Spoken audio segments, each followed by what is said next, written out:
We all start somewhere on the path, right? And usually, that path begins with the familiar foundational principles of Buddhist practice: morality, concentration, and wisdom. Sila, Samadhi, Paññā. Yeah, absolutely. They're the bedrock, the things most people encounter first, whether you're just starting out or, deep into practice. Exactly. They're kind of universal in Buddhism. But what if there's like another layer to them, something that goes way beyond just ethical behavior or training the mind? What if these aren't just qualities you develop, but something you can actually, see internally? See them. Okay, that definitely takes it in a whole new direction. It does. And the source material we're exploring today, it presents exactly that idea. It talks about what it calls higher morality, higher concentration, and higher wisdom. Right, and there are specific Pāli terms used in this teaching, aren't there? Adhisīla? That's it. Adhisīla ad, dattiya, dadatiya, pleko, then Adhicitta apayat, and Adhipaññā attiya. So this deep dive comes from a specific Dhamma talk, one that gives this really detailed, almost unusual perspective on these higher trainings. Very specific. It frames them not just as concepts, but as actual stages of internal realization, things you achieve through a very precise meditative method. Yeah, it seems to move completely beyond the standard definitions into this realm of direct internal meditative experience. Exactly. So our mission today is really to unpack this unique view for you. What do these Adi levels mean in this teaching? And what's the surprising path it describes to actually get there? Sounds fascinating. Where do we start? Does the teaching itself give a pointer? It does. It points us right to the path with a key Pali verse. It's presented as the core instruction on exactly how you should train. Maybe you can recite it for us. Sure, let's try. Adhisilasikkhā samadhane, Adhicittasikkhā samane, Adhipaññāsikkhā samadhane, apamadina sampare samadhi, eva siktat panti. Nicely done. And the source gives the meaning pretty clearly. Training in higher morality, higher mind or concentration, and higher wisdom. And crucially, it says they're to be accomplished with diligence. That's apamadina. Diligence. Okay. And that last bit. Eva sikkatamti. This is how one should train. It's quite direct. It sets the stage, saying, look, there's a specific way to go about these higher practices. Okay, so to understand these higher levels, maybe we should first quickly touch on what the source considers the ordinary levels, just to see the contrast. Good idea. Yeah, the teaching briefly mentions them. For Sila, ordinary morality, it talks about lower Sila, like keeping the 5 precepts if you're a layperson. Right, the basic ethical guidelines. And then higher ordinary Sila might involve, say, the detailed monastic rules, being really meticulous about even small faults. Okay, and for Samadhi, concentration. It distinguishes lower Samadhi, maybe just basic one-pointedness of mind, from higher ordinary Samadhi, which it links to the deep meditative states, the jhanas. The absorptions. Sure. Got it. And Paññā, wisdom. Lower Paññā could be insight into, the arising and passing away of things, impermanence. While higher ordinary Paññā gets into understanding deeper truths, like the 4 noble truths. So these are levels most practitioners would recognize. But the source is saying Adhisīla, Adhicitta, Adhipaññā are different. Distinctly different. It uses this Thai word yingji, which means something like exalted or surpassing, truly higher. It's not just a slightly better version of the ordinary stuff. It's presented as a whole other dimension of experience. Okay, so how is it different? This is where it gets interesting, you said. This is where it gets really unique, yeah. The teaching makes this fundamental shift. Take Adhisīla, higher morality. It's not primarily about, say, perfecting your actions or even having pure intentions, though those are the basis for ordinary Sila. Right. So what is it about in this teaching? It's about seeing. The source uses the Thai word hen. It's about directly seeing something specific inside yourself. Seeing, like a vision, not just understanding or feeling. Exactly. A direct internal perception, a meditative vision that's described as being as clear as seeing with your eyes, but it happens internally. Adhisīla is defined here as the seeing of a luminous, pure sphere, like a crystal ball. A sphere. A sphere of Sila. A sphere of Sila, yes. Dwang Sila Duai. Okay, wow. Where do you see it? The teaching is incredibly precise. It's seen right at the center of the body. Not the head, not the heart, but a specific central point. The geometric center. Seems like it. And it's not just there on its own. It's seen inside another sphere. Another one? Yeah, an outer sphere called the sphere that makes the human body. Hold on. So there's a sphere related to just being a human body. Apparently so, in this view. This outer sphere is described as pure, maybe like an egg yolk in its clarity. And then inside that, right at the center, shines the Sila sphere, bright like the sun or moon. So Adhisīla isn't being good, it's seeing this internal luminous Sila sphere inside the body-making sphere. That's exactly how this teaching presents it. It's a direct, visual, internal experience achieved through meditation focused on the center, a total shift from doing or being to seeing. Okay, that's very different. So say you manage that. You see the Sila sphere. That's Adhisīla. How do you get to Adhicitta, the higher mind or concentration? The method is consistent. It follows a sequence. From the center of that Adhisīla sphere you're now seeing, the mind has to become perfectly still. Stillness again. The core of it. The source uses this crucial word, yot, jut. It means stop, cease movement, total stillness. And it has to be, as they say, just right. Thuk swan tiskusan. Just right. Not too forced, not too loose. Something like that. Precise stillness. When the mind stops perfectly, right at the very center of the Adhisīla sphere, then you see the next luminous sphere pop into view. And that next sphere is? That's the sphere of samadhi. Dwang samadhi dwai samasti. And according to this teaching, that seen sphere of samadhi is Adhicitta. So Adhicitta isn't just deep focus like the jhanas. It's literally seeing this samadhi sphere appear internally. When your mind stops perfectly still at the center of the previously seen Sila sphere. Yes. It's a progression of internal sight, triggered by stillness. It's like unlocking levels in a very internal video game almost. Stillness is the key. That's one way to think about it. And the sequence continues. To get to Adhipaññā, higher wisdom. Let me guess. Stop the mind at the center of the Adhicitta sphere. You got it. Stop yet the mind again, this time right at the center of the Adhicitta sphere. The source even talks about moving through the center of the center. Clang, clang, clang, clang, clang. Utter precision. Center of the center. Wow. And when that perfect stillness happens there, you reach and see the luminous sphere of Paññā. And that seen sphere is Adhipaññā. Correct. So you see the pattern. In this specific teaching, these higher trainings, Adhicitta, Adhicitta, Adhipaññā, they aren't abstract ideas you cultivate. They are presented as concrete, those subtle internal realities you see. Luminous spheres appearing sequentially. Exactly. And they're attained through this very precise method, achieving perfect stillness. Yeah, right at the center point of the sphere you were just seeing. It really emphasizes that the practice isn't thinking or analyzing. It's about achieving a state that allows for this specific kind of internal vision. Precisely. It's experiential, not conceptual in its core method. And this whole process of seeing spheres, you mentioned it starts in the human body, but it doesn't end there. No, not at all. That's just the beginning of a much bigger journey described in the source. Seeing the Sila sphere happens while centered in what it calls the coarse human body. Coarse human body. Okay. But the path then progresses through increasingly subtle levels of existence. These are described as different bodies, Bodies, like astral bodies or something. The source uses specific Buddhist cosmology terms. It outlines a progression through nested levels, and the mechanism to move between them is the same one we've been talking about. Stopping at the center. Exactly. The mind stops, yut, at the center of the current body or sphere you're in. When that stillness is just right, the swan, the next level is revealed. How is it revealed?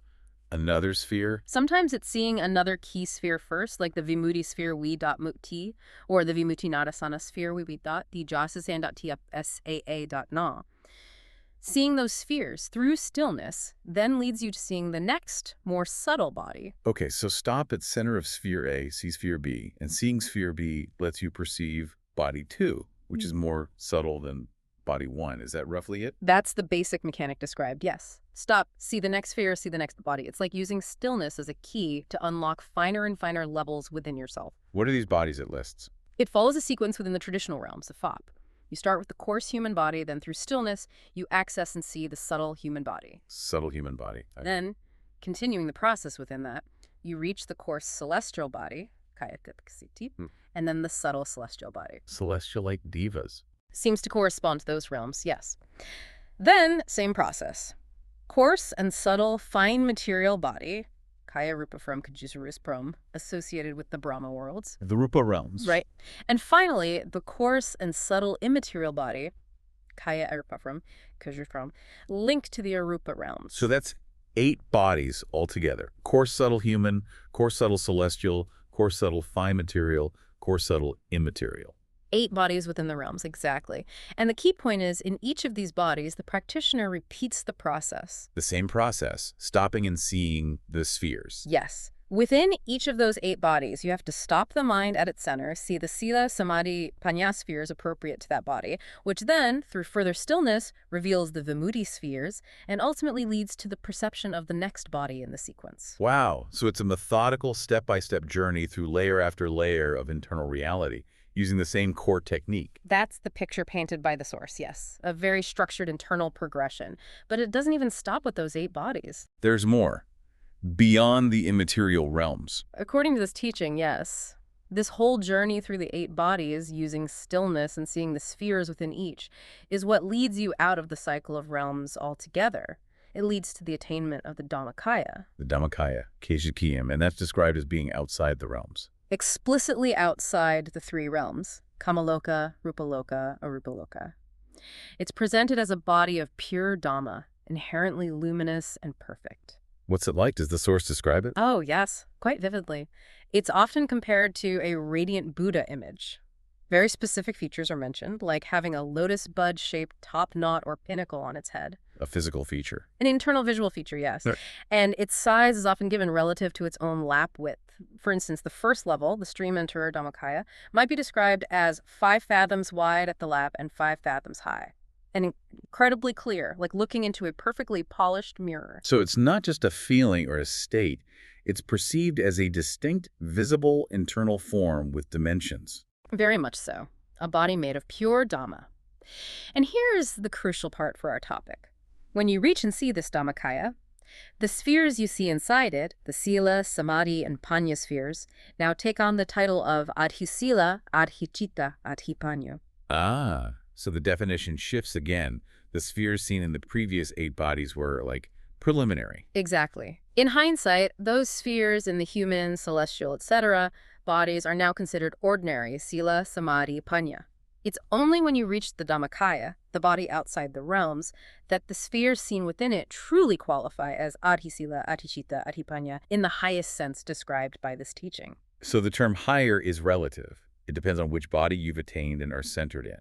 The Dhammakāya level is where the real higher training begins, in this view. That's the framework presented, yes. The spheres within the Dhammakāya represent a fundamentally more exalted level of these qualities, or rather, these realities. Does it give sizes for these spheres inside the Dhammakāya too? It does. Very precise. It says the Sila sphere, the Samadhi sphere, and the Paññā sphere within the Dhammakāya are all equal in size, and their size is equal to the diameter of the sphere that makes the Dhammakāya itself, which in turn is equal to the Dhammakāya's lap width. That is astonishingly specific, almost like internal spiritual geometry.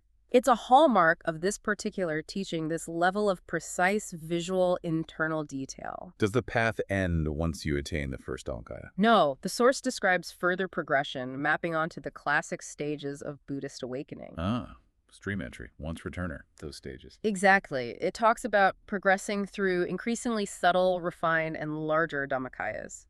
There's the Dhammakāya of the stream enterer, Okay. Then the Dhammakāya, the once returner, then the non-returner, Getting progressively more refined. Yes, and ultimately the Dhammakāya of the Arhat, each one is attained by stopping the mind at the center of the previous one. And inside the Arahant's Dhammakāya, the final one, are the spheres still called Adhisīla, Adhicitta, Adhipaññā? Ah, good question. At that ultimate level, reflecting full liberation, the terminology shifts one last time. The spheres seen inside the Arahant Dhammakāya are called Vimutti-sila, vi-ship.ti.skena, vimutti-chitta-vi.mut.ti.ti, and vimutti-paññā-vi.mut.ti.panjas. Vimutti, meaning liberation. Exactly. Liberation morality, liberation mind, liberation wisdom. These then lead to seeing the final spheres of Vimutti itself and Vimutti-nidāsana, the knowledge and vision of liberation. Why the name change? Why not just keep calling them Adhisīla? The source explains it's sort of redundant at the Arahant stage. An Arahant is already fully liberated, so their morality, concentration, and wisdom are inherently aspects of that liberation. Vimutti-sila becomes a more accurate descriptor than simply higher morality. Okay, that makes sense. So the entire path laid out here is this layered journey, moving through subtle bodies within the realms, then reaching the Dhammakāya outside the realms, then progressing through stages of Dhammakāya enlightenment. And all along, the method is stopping to see these increasingly refined, luminous spheres. That's the map provided, yes. A very precise, internally focused path. And throughout this entire intricate journey from step 1 in the coarse human body right up to the Arahant and Nibbana, the Source hammers home one absolutely crucial, non-negotiable element. Let me guess. Stopping. Yet. You got it. Yet stopping. The core instruction, the absolute linchpin, the key that unlocks everything, is the mind becoming perfectly still, stopping completely. Not just concentrating, but literally stopping mental movement. The Source repeats it over and over. The entire path depends entirely on the mind stopping at the precise center of each sphere and each body you encounter. That's huge, because usually we think of progress involving effort, striving, analysis, doing something. But this teaching is unequivocal. It explicitly states that this stopping is the critical point, the absolute heart jadam tayadam of this particular Buddhist path. It even says other methods just won't work for reaching these specific attainments. Other ways are ineffective. Perfect, precise stillness is presented as the mechanism, the only mechanism that reveals the next level of internal vision and attainment in this system. That is such a powerful idea, and maybe counterintuitive for many of us living in a world that demands constant action and forward momentum. The ultimate key is presented as perfect stillness. It's presented as the single method, yes. And the teaching actually connects this very demanding internal path to the idea of respecting the Dhamma, the true Dhamma. How so? It brings up this interesting story about the Buddha himself right after his enlightenment. He apparently looked around, considering what in all existence was worthy of his utmost respect. He surveyed the 3 realms. That found nothing higher than himself. Nothing higher in the realms, no being or God. But then he considered the Dhamma he had realized. And the Source quotes the Buddha reciting this Pali verse. Okay, let's hear it. Ye katta sambuddha ika buddhana nagatavo ye kaparinava sambuddhana kopana panosa bisatama garuno varan suvyatika vyarisanti ye sabutana tamaka tasma atakamina mahapaka matakatika satamogaro katabosara Nibbana sasanati. That's quite a verse. What's the essence of the translation provided? It's profound. It basically says, all Buddhas, past, present, and future, live respecting the Dhamma. It's the nature of Buddhas. Therefore, anyone who loves themselves, who seeks greatness or liberation, Nibbana, should hold the Dhamma in the highest regard. Respect the true Dhamma. And in the context of this specific teaching we've been discussing, what does respecting the Dhamma actually mean in practice? According to the Source, respecting the Dhamma means following this exact path it has laid out. It means diligently applying the method of stopping, yet. So it's not just abstract respect. No, it's progressing through the internal bodies and spheres, realizing Adhisīla, Adhitta, Adhipaññā, and eventually the Vimutti levels, by seeing them internally through this specific meditative discipline. Respecting the Dhamma, in this view, is the practice of this path. Making the Dhamma real inside yourself, step by step, through this method of stopping and seeing. Precisely. And the Source tries to tie this whole internal structure back to the traditional organization of the Pāli Canon, the Tipitaka. Oh, really? How does it connect the two? It suggests a correspondence. The Vinaya Pitaka, the basket of rules and monastic discipline, is linked to Sila, to morality and conduct. Okay, that seems intuitive enough. Then the Siddhanta Pitaka, the collection of discourses, which often deal with meditation, mind training, stories, is connected to samadhi or sita, concentration in the mind. Right, which leaves The Paramatta Pitaka, or Abhidhamma, the basket focused on the systematic analysis of ultimate realities, the deep structure of existence, that's linked to Paññā, wisdom. So, this teaching sees the 3 baskets of the canon as reflecting the stages of this internal path. Sila, Sita, Samadhi, Paññā. Yes, and it extends that correlation to the higher levels too, suggesting the entire Tipitaka essentially maps onto the journey through Adhisīla, Adhicitta, Adhipaññā, and ultimately Vimuttisila, Vimuttichitta, Vimuttipaññā, as realized within the sequence of Dhammakāyas. So it's presenting this very specific, maybe esoteric meditative path as the living reality described by the entire structure of Buddhist scripture. That's the framework it puts forward, yes. An attempt to integrate this detailed experiential map with the traditional textual sources. Well, this has certainly been a deep dive into a truly unique perspective. Mm-hmm. We've explored how Adhisīla, Adhicitta, Adhipaññā are presented not just as cultivated qualities, but as visible luminous spheres seen internally. Yeah, unlocked through this very specific process of achieving stillness, yet at the body center. And we follow the map described this intricate internal geography of subtle bodies, nested spheres, leading ultimately to the Dhammakāya outside the realms, and the stages of enlightenment culminating in liberation. It definitely offers you, the listener, a very particular, maybe quite unexpected way to think about these fundamental Buddhist ideas. It really emphasizes a precise meditation technique and the resulting internal visions as the way to realize these higher states. It provides this incredibly detailed internal map, although the journey itself is described as being, profoundly personal and experiential. Absolutely. And maybe the most striking thing to take away, the core message that echoes throughout the source material, is the absolute centrality of stopping. Right. It's presented as the single key, the one action, or maybe non-action, that unlocks this entire intricate path towards realizing these higher states and liberation. So, here's something maybe to ponder as you continue your own journey. In a world that constantly pushes us towards doing, achieving, moving forward, where our minds are almost never truly still, what does it mean to seriously consider a path where the ultimate attainment might depend entirely on perfect, sustained internal stillness? That the deepest insights, the highest realizations might not come from adding more effort, but from a complete cessation of mental activity right at the center. It's a challenging idea, a profound thought to sit with, and perhaps it brings us back to that final instruction from the source. Evahi no se kitaba. This is how you should train.